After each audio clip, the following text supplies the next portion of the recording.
The Dallas Cowboys defense needs a game changer, and they select safety Dillon Thieneman in my latest mock draft as he reshapes their secondary.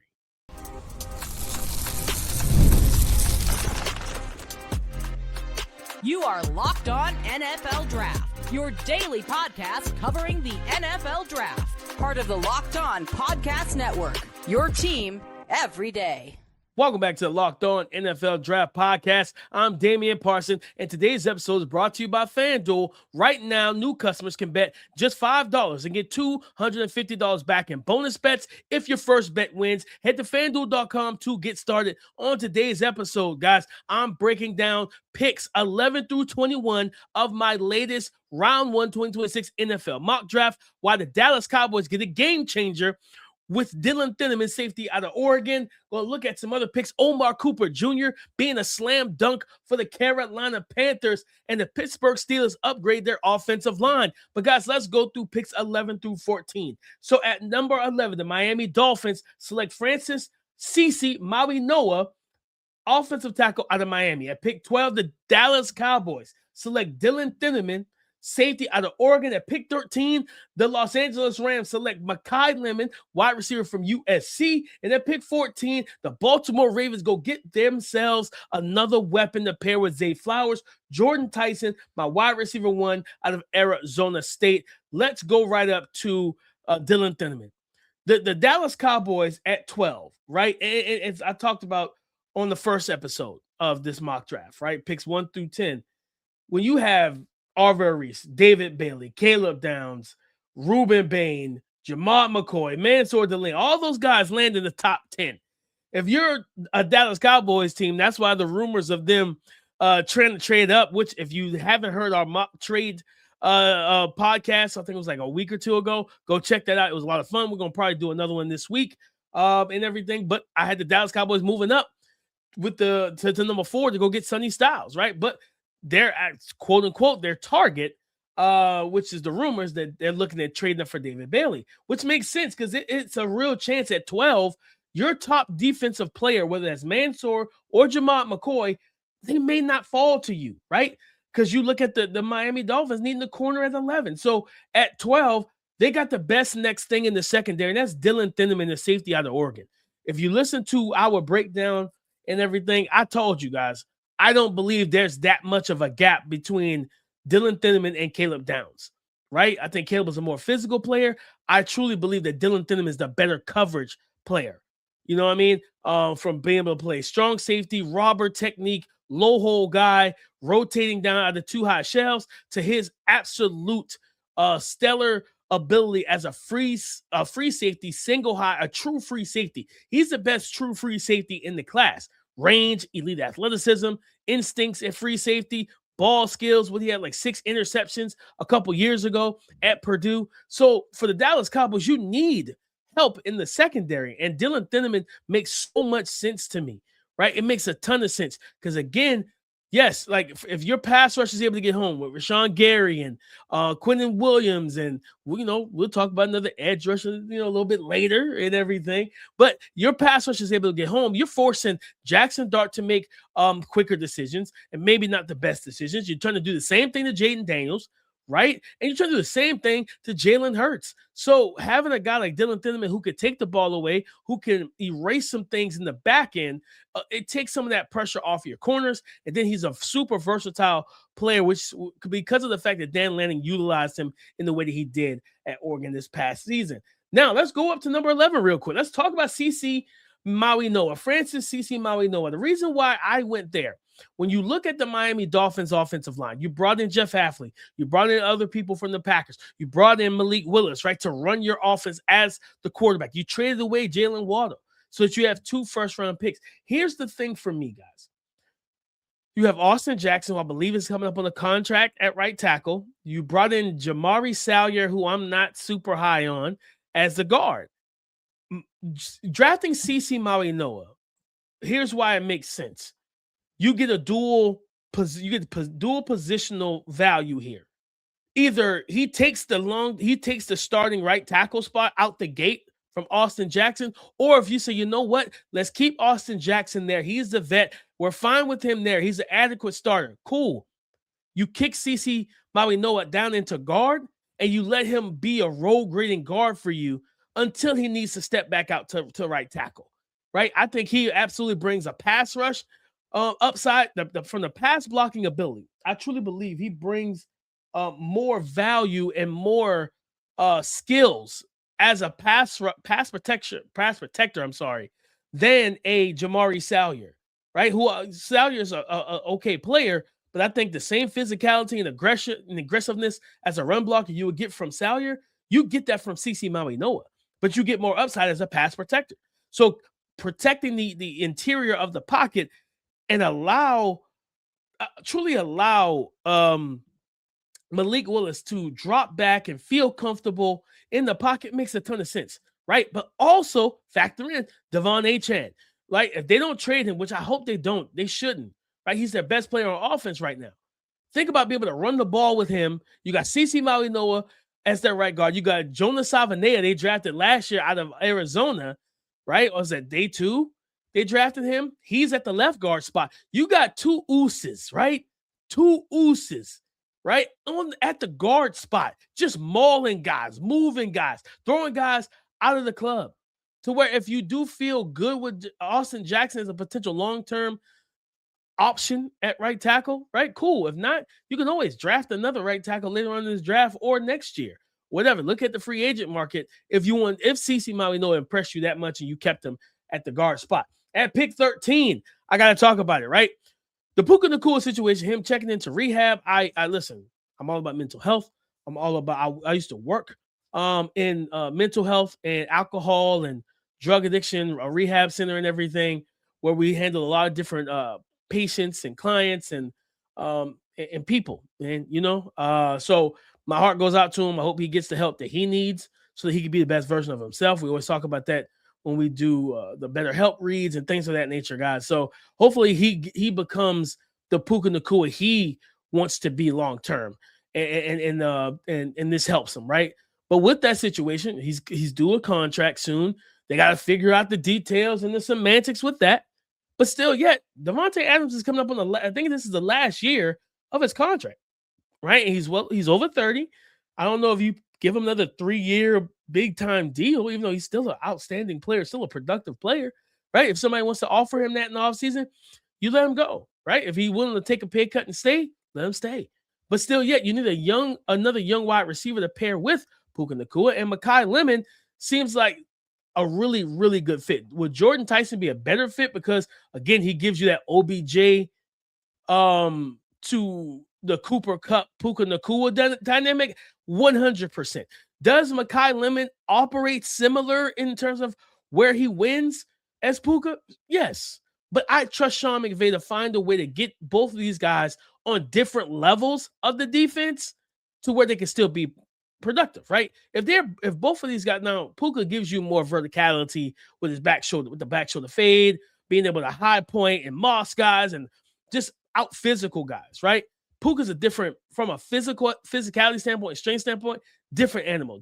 I don't think we should ever mention Makai Lemon and Puka Nacua as similar players in terms of, hey, if another team drafts them, they're getting the next Puka Nacua. That's disingenuous. That is lazy. That is also lame. I don't like doing that to prospects. I think he could be a very good complement to Puka because of the fact that you have a Sean McVay running that offense. So I think being able to utilize him as the slot guy, if he develops and works with Puka on the back shoulder fades, the timing of it all, things like that. Again, I said, could he be an Antonio Brown where he's short area quickness. He's a better athlete than given credit for. But it's going to be the technical problems on the outside, hand usage, beating press coverage, just being super savvy and everything, right? Can he develop that aspect of the game? Antonio Brown's one of the best players we've ever seen step foot on the field, especially at the wide receiver position. But let's close this thing out with pick 14, Jordyn Tyson to the Baltimore Ravens. I love Zay Flowers. He's a true wide receiver one in this offense to me. But I think adding a guy, Rashad Bateman just has not been consistent enough to help relieve some of the pressure and stress off of them, right? And also help Lamar Jackson. I continue to say this. Joe Flacco won the title when you went and got Anquan Bolden. I think you waited too long to go get DeAndre Hopkins. I would bring D-Hop back because he gives you that big contested catch frame who still can get open on the outside, and he will be a great mentor and tutor to a Jordyn Tyson. I expect Jordyn Tyson to fall out of the top 13 picks because of the injury history and what was going to be flagged for him, right? Even though Michael Penix tore 2 ACLs and he still went top 10, but that we don't care nothing about that because he was a quarterback. Again, we overrate quarterbacks.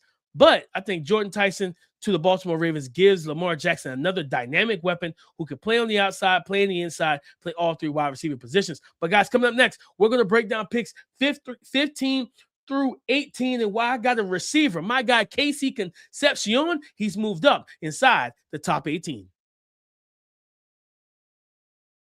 Workplace chaos, deadlines stacking up, inbox overflowing, and the one position you still have to fill is sitting open.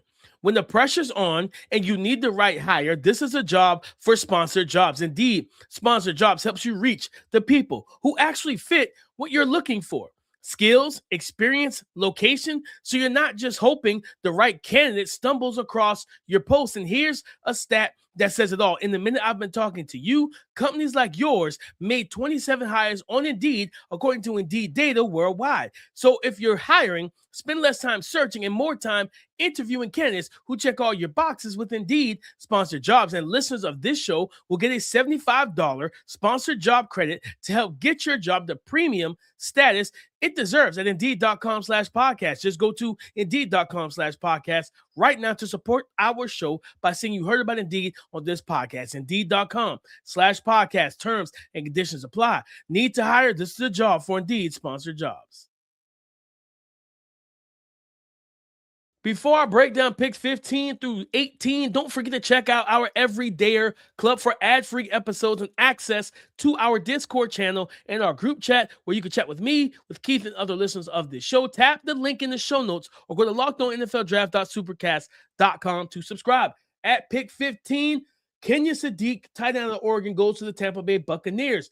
At pick 16, the New York Jets select wide receiver out of Texas A&M, KC Concepcion. At pick 17, the Detroit Lions select offensive tackle from Utah, Spencer Fano. And at pick 18, the Minnesota Vikings select safety Emmanuel McNeil Warren out of Toledo. Let's go. I'm going to start right at the top. But I'm going to go at 16 and work back to 15. KC Concepcion joining the New York Jets. We all know that the Jets are a team that has 3 first-round picks next year. They have 4 inside the top 100, I think. Yes, 4 inside the top 100. They have 2, have 16. They have 33, 44, and then they have 103 right outside of the top 100, right? So they have a lot of draft capital. They have 3 picks next year that we expect them to get their long-term quarterback. Maybe if they don't come to terms with Breece Hall, they find a long-term running back. Maybe they even find another Ohio State wide receiver to become in as wide receiver 1. But nonetheless, right now they selected wide receiver in KC Concepcion, one of my favorite receivers in this class. KC Concepcion is instantaneous offense. He's instantaneous scoring, whether it's at wide receiver. Go back to NC State. They line him up in the backfield, and he ran inside zone and power downhill run concepts, pinballing off of would-be tacklers and linebackers, right? This is a tough, physical, and gritty wide receiver. And I've always said this. Like, yes, I love the toughness of a Makai Lemon, but this young man actually took real running back snaps and running back carries, showcasing the physicality and toughness that he plays with. That's why his yak ability is so spectacular to me as a wide receiver, because he gives you that. He gives you explosiveness and dynamicism. And being able to play either the movement Z or the slot position early on in this Jets offense with Geno Smith, I think he could become the safety for Geno early and often as a rookie, while also Garrett Wilson, like in this team, they're going to run the ball, but you got to throw the ball too. You got a good offensive line. I like their offensive line, right?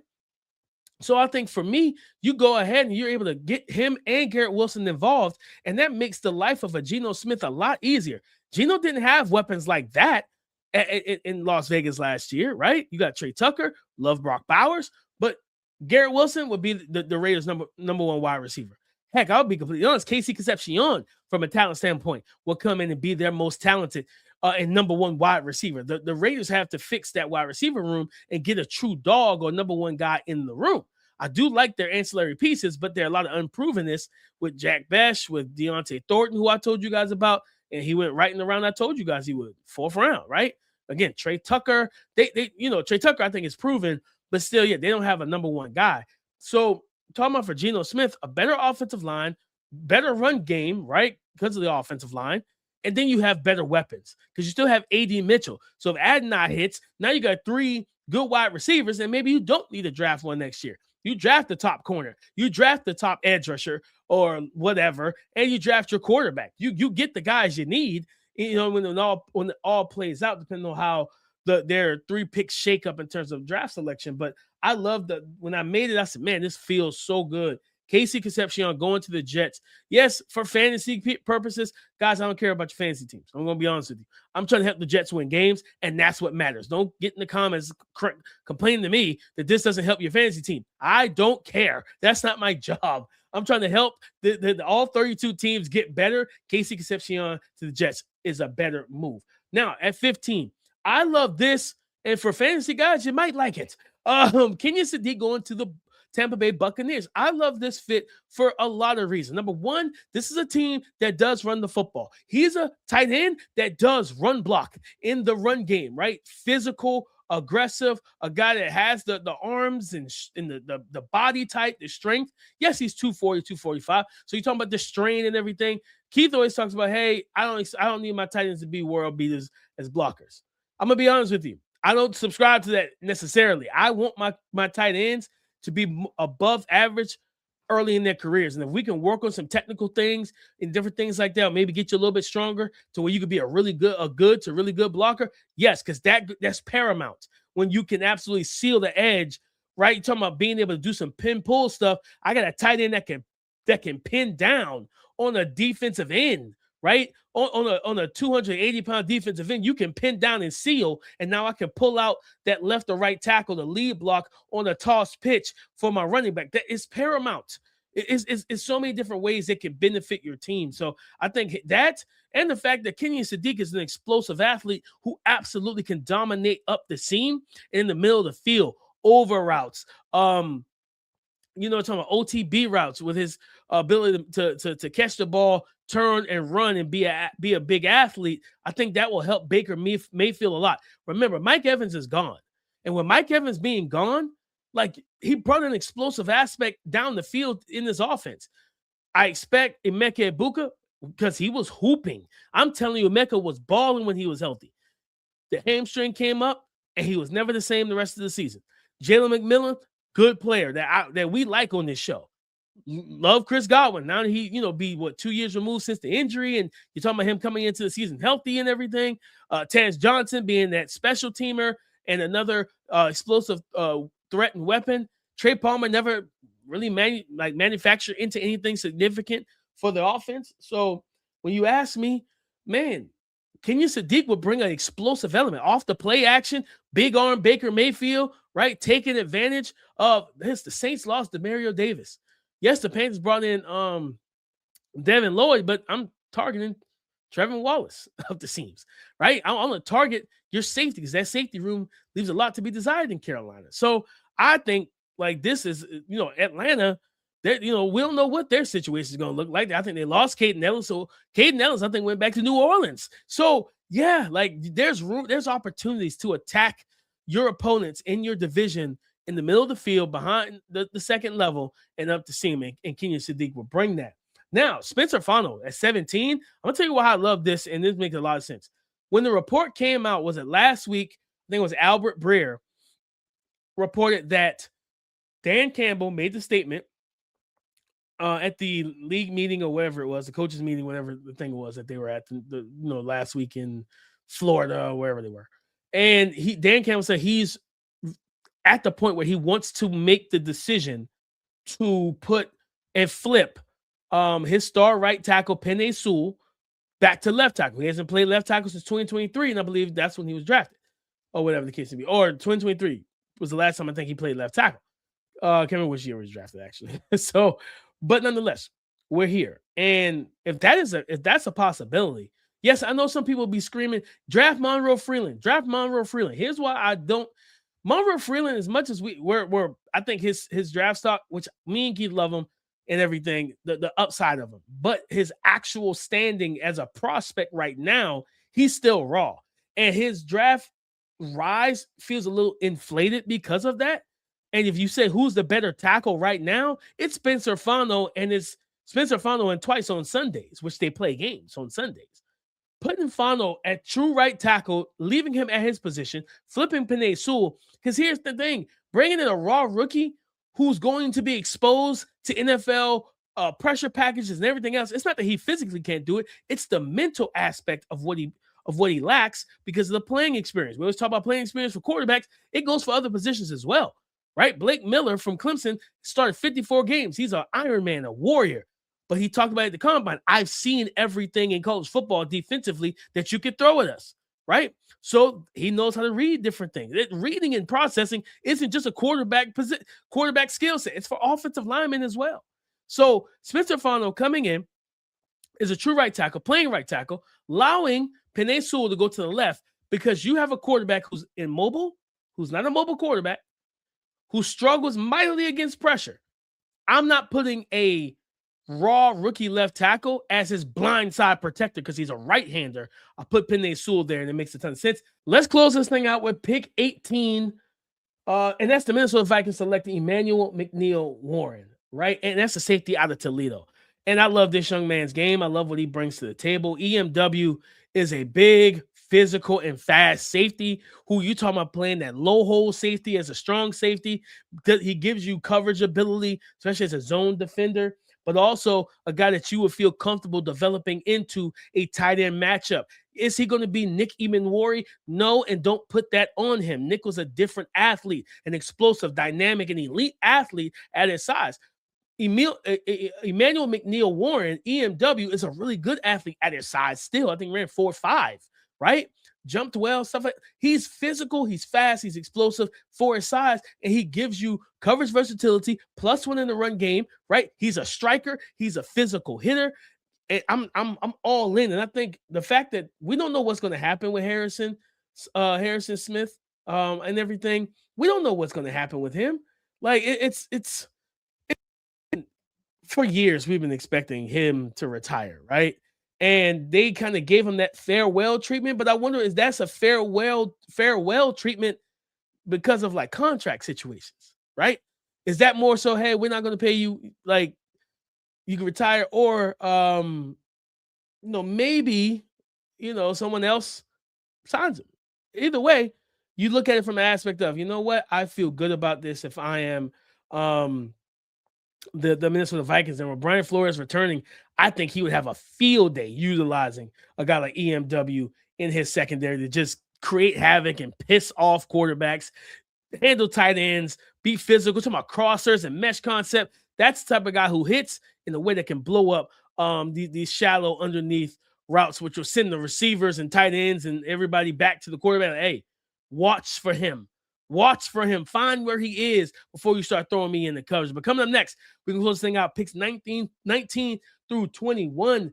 And I have the Carolina Panthers with a star home run pick. So we're going to talk about that coming up next. Today's episode is brought to you by FanDuel, America's #1 sportsbook. The NFL playoffs are here, where every possession matters, every matchup is magnified, and every game can swing a series right now.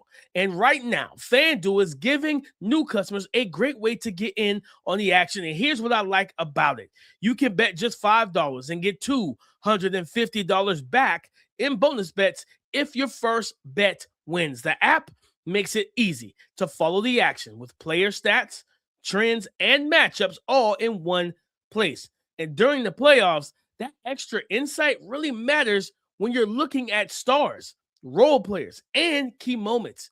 It just makes the entire playoff experience more engaging from start to finish. Head over to FanDuel.com today to get started. Again, head over to FanDuel.com today to get started. FanDuel, play your game. Thank you for making Locked On NFL Draft your first listen of the day. And thank you for making the Locked On Podcast Network the #1 sports podcast network in America. It's all because of you. At pick 19, the Carolina Panthers go Indiana wide receiver Omar Cooper Jr., a.k.a. Slam Dunk. At pick 20, I have Akeem Mesidor going to the Dallas Cowboys edge rusher from Miami. And at pick 21, Venga Ione, the guard out of Penn State, goes to the Pittsburgh Steelers. Let's go up to 19.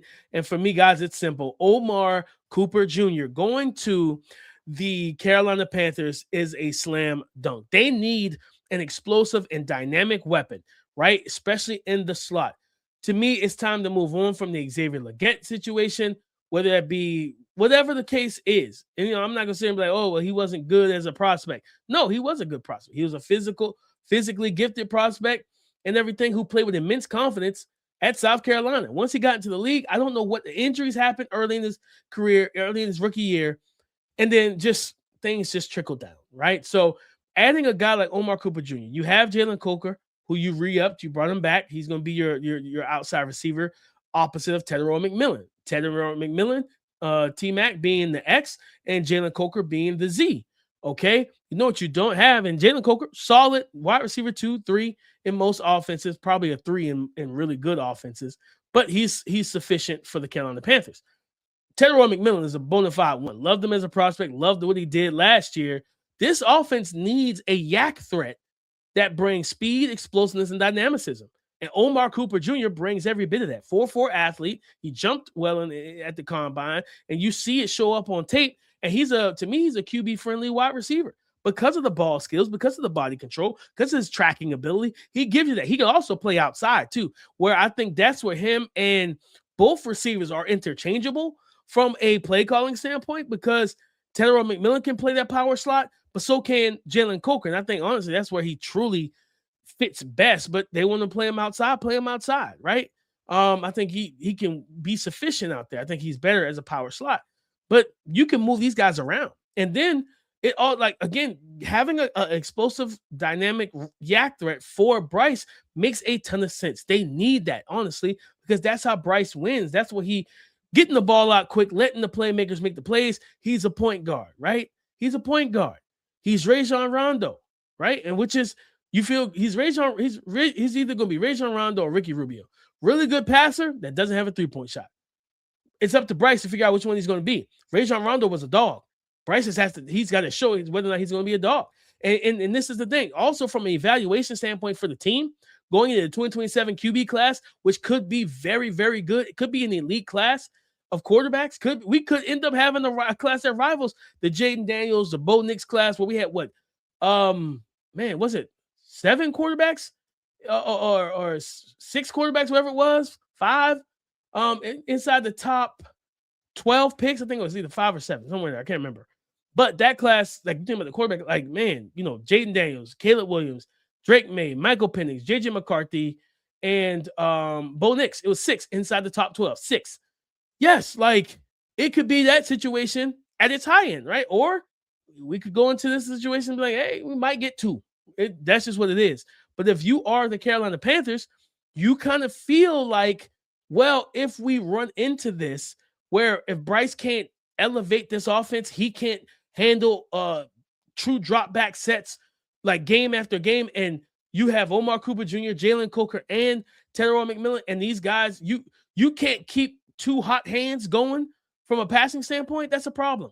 If we got to run the ball and you make you a game manager again heading into again in 2026, that's a problem for me. And I need to upgrade my quarterback position, and 2027 draft might be the case for the Panthers. But Omar Cooper Jr., slam dunk for Bryce Young, slam dunk for Dave Canales and the Carolina Panthers. Could he be the Chris Godwin of this offense? Potentially.